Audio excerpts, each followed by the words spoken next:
And with the 40% reduction on the medical portion, it'd bring them to about $2,500. But in Ann Arbor, for unlimited, they'll be paying $1,100.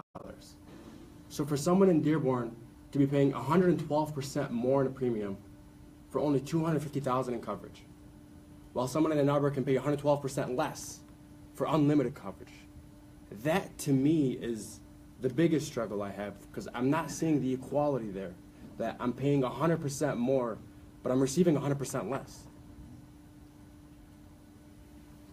Thank you for that question. It's very important that we understand what I was looking for in this bill is to reduce the overall cost of insurance for everybody. And while there are lines at those different zip codes, that's true, the main line is the Michigan state border. We are paying more than the rest of the country for our insurance. Insurance is a mitigation of risk. If you sit next to a lake, you're probably going to be paying flood insurance that you would not be paying if you were at the top of a mountain. Insurance is a mitigation of recognized risk, but what I do know is that what we were approaching in this bill time and time again are the issues that raise rates for all of Michigan. We're not trying to increase rates in some areas so that other areas can decrease. We're trying to decrease everybody's. And what you're talking about, there are differences. This is.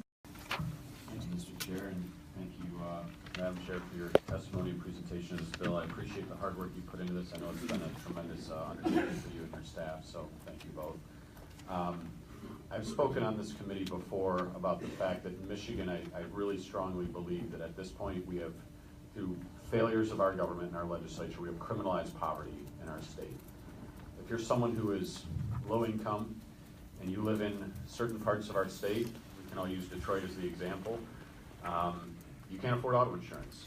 And we want you, to be self-sufficient. We want you to be personally responsible, go to work, earn a living, support your family, and not rely on the government to do those things for you.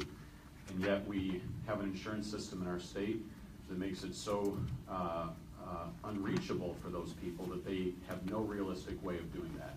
So they are forced into a decision to either not work and support their family, or to violate the law and drive without insurance, because the premium they're paying is in some instances a fifth of their household income. If all of us here today were paying a fifth of our household income into auto insurance, we would be just as outraged as they are, and half of people in our districts would be paying no auto insurance and driving illegally as well. My little brother, he's taller than I am now, but my youngest brother is a police officer in Detroit, and he's confirmed to me that routinely, when they do a traffic stop, people are driving without insurance. It's a commonplace thing, and the police officers, I know the mayor is here, the administration, everybody is sympathetic to the situation these people are in. It's an impossible position to be in. And so I applaud the efforts to correct that situation, not just for the people of Detroit, but for the people statewide in Michigan. To your point, the boundaries of our state are the outlying example of the country and the cost that we pay. I appreciate my colleagues' raising of the House Fiscal Analysis presentation of this bill, but I would point out that their $10 million expected cost shift over to Medicaid, perhaps, if that is in fact true, and I think we should analyze that on our own merits. I would suggest, however, that the overall savings to the state of Michigan is in the billions of dollars in premium reduction that will exist when people save money in this under this new auto insurance plan. So if in fact there's a $10 million shift to Medicaid, yet a $1 or $2 billion shift out of auto insurance costs, that is a tremendously disproportionate savings that we've achieved versus a potential cost that we could incur on the Medicaid side. And to your point, I think you're correct that 95% of Michigan residents are covered in some other fashion. I wanted to see if that was, an accurate premium reduction. Is that something that you've, through the analysis that you've done, what is the expected savings in the billions or hundreds of millions that Michigan drivers could be saving in auto insurance premium under this plan that you've outlined? It really depends on how many residents choose that option, and that's not something we know yet. So I haven't run those estimates. It is important to know, though, and to your point, I have been in a position where beyond living paycheck to paycheck, I was trying to figure out where I was gonna find some food. My choice was food or be illegal by not being able to pay for my auto insurance. Nobody should have to make that choice. Every day we have parents who are having to work a second job to pay for their auto insurance when they may already have health care. Why are we requiring them to have a secondary care that they most likely will never need, when 100% of the time they're going to have to pay for their rent, they're going to have to pay for their food, they're gonna have to get clothes and shoes for their kids? We're telling them they have to make the choice or break the law, and that's not a position we should put our residents in. Thank you. Just one follow-up, Mr. Chair.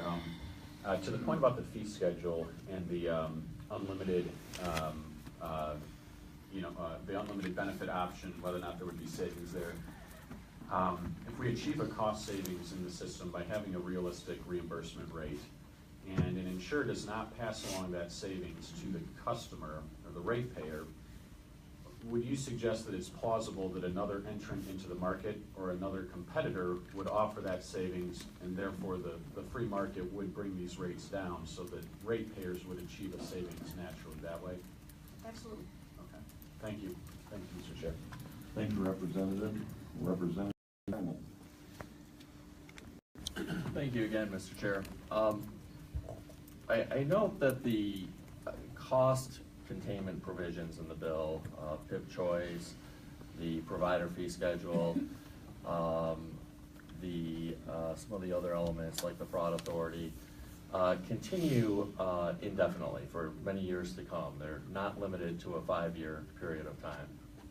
And yet, the 40% premium rate reduction aspect of this bill that you've highlighted, that's designed to make sure that those cost savings are passed on to the insureds, the drivers and families in Michigan, is limited to a 5-year span of time, after which the insurance companies can essentially return to the current file and use practice where they can raise rates willy-nilly. Why that discrepancy? If we're going to try to save costs to the insurance companies for many years to come, why aren't we ensuring that we're passing those savings on to the insureds and the Michigan residents for many years to come? 5 years is quite a few years, but go back to Representative Barrett's issue. As we create a marketplace that is actually competitive, more insurance companies are going to come in, and more insurance companies are going to be offering rates that will compete with each other, which is what we do in nearly every other area of Michigan residents' lives. We wanted to make sure that these savings were initially getting passed on, absolutely. Michigan residents will have a choice that they don't currently have. So what you're arguing with me here is that we need to refuse them any choice so that they don't get any savings, or we're going to give them an option, and if they don't think that that's sufficient savings, they'll simply go back to the unlimited lifetime medical care that they currently don't have a choice, but they're mandated to get. Well, actually, I didn't say anything about choice. I simply said that if we're going to put in place a fee schedule, if we're going to not trust the free market, because apparently you don't trust the free market when it comes to the rates that providers charge, if you're going to impose government mandated cost containment on providers indefinitely into the future, you ought to impose government mandated premium reduction on the insureds and Michigan families so that we make sure that those savings are passed on to drivers in the state. I think a lot of Michigan families would be very skeptical of your assertion that, hey, we should just trust the market when it comes to insurance companies and they'll pass on their savings to Michigan residents. It is not a free market system right now when the law has mandated that the insurance companies have to pay charge master rates. When you are in an emergency situation, you're not calling around to see what doctor is going to charge the least for a particular procedure that's going on. That doesn't happen. So it is not a free market system. We're making that system consistent with Medicare, Medicaid, and work comp.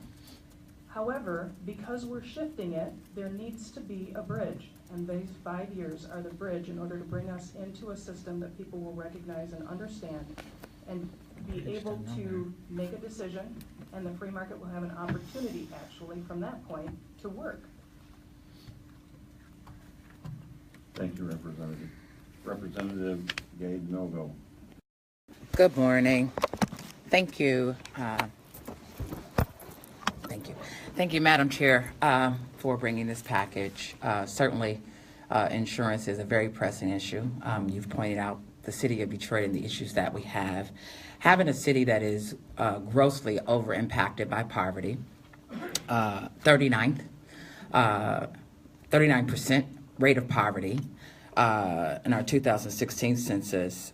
You stated that this package wasn't supposed to be the end-all, be-all, and I know that there's a number of unknowns, but you also passionately expressed that the goal was to provide savings at all levels. So you've kind of pointed out 3 levels. So if you could tell us the actual savings with the fee schedule for all 3 levels. You've spoken to the $250,000 and the $25,000 cap, $500,000. But again, I think my colleague was asking for those who choose the top level, what is the actual savings? You're asking the same question that was already asked. I'm sorry, maybe I misunderstood the answer. So if you could perhaps re-answer it. At the $500,000 level, you will not be paying the MCCA fee minus the $27 that is still, it's deficit reduction, so all of us will have to pay that. As the costs go down, their rate filings will also go down to recognize the costs and we move on. People will still have the option to choose whether they want the lesser amount or not. Again, what you're suggesting is status quo, unless we do this. So status quo, and the savings will not exist. They go up. We've been watching them go up. We're trying to create a solution for your residents. They Thank will have you. an option. You're welcome. My residents too. They will have an option to do something that they can actually afford, which they can't currently do. And I'm trying very much to come up with a solution for that. If I may.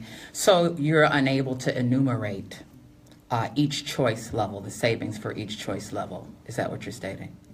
Human behavior changes. When billing changes, human behavior changes. I have no idea what that's going to look like because I have no idea who's going to purchase what level. And I don't have any idea what the billing is going to look like when it gets there. So no, I can't. Thank you. So if I may also point out that the $25,000 coverage you said for whatever care someone might have, this is for the $250,000 level. So the $25,000 care, that would be for whatever expenses. When you think, you pointed out that Detroit has 60% or more people who are driving without insurance. We're legally bound to purchase insurance. I also spoke to the rate of poverty that exists in the city of Detroit. Unfortunately, we don't really have a true poverty agenda to address that. So people are locked into buying maybe this poverty level at $250,000 because if you only have $25,000 to address lost wages, extended care, etc., that would fall into like a poverty level of $25,000, correct? Your people are currently being required. My people. Sorry, your residents. Yeah, they are my people too. Your residents are being required, like I was, when I had no money either, poverty, to purchase insurance or break the law. So my colleague pointed out earlier, I thought you were done, I'm sorry. I'm giving them an option that they don't currently have. And what you're saying is that they shouldn't have that option. And I don't understand that. So I'll make it clear. I'm not saying that at all for my people or your people. What I'm saying is if this is a $25,000 cap or provision that takes care of lost wages, extended care, etc., it would have to be a poverty level choice, for the lack of a better word. And I think that people are more entitled to more than that, especially given the fact we cannot, because of unknowns, know what their savings will be. We have territorial rating in statute. And so if you don't remove that, my colleague pointed out, someone in West Bloomfield, Troy, Livonia, and anywhere else may pay less for the top coverage, but my people will pay more for the lowest coverage. I apologize for using that phrase. It was a mistake and I did not intend to, so I did not mean to offend you and I apologize very much for that. Thank you. I have been poor. I would have preferred an option to choose. What you're suggesting right now with status quo is that they have to break the law. That's not a choice. I accept your apology, but I won't let you put words in my mouth. That is not what I'm saying at all. What I'm saying is, with the unknowns, we don't know what Hold the on. cost savings will be. That's what I said. And I Let's only keep to agree the with point, and I apologize, we need to keep to the point, and we're getting off task here. I do know that we have some people that need to go out and vote for a minute, we're gonna have to stand at ease for a few minutes, and then we'll come back. very much.